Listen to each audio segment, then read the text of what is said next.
तुमच्या गॅलरीत जा ना पहिले, तोपर्यंत इथं मी करतोच आहे. तुमच्या गॅलरीतून आहे ना शेअर म्हणा तो व्हिडिओ, आणि शेअर केल्यानंतर तसं नाही येत आमच्याकडे HD असं नाही येत, डायरेक्ट येत. ऑलरेडी आमचे ना डायरेक्ट येत तयार झालेले 4K आणि स्लाइड मध्ये व्हिडिओ असतात. म्हणजे सिनेमॅटिक असतं आमच्या याच्यात डायरेक्ट.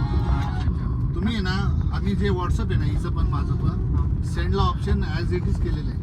म्हणजे जसे व्हिडिओ केले तेच तसे येईल तुम्हाला ते. त्याच क्वालिटी फक्त तुमच्या मोबाईल मध्ये ते दिसताना थोडं त्यांची क्वालिटी येऊन जाते असं आहे. म्हणजे मोबाईलवर राहतं ते, मोबाईलवर.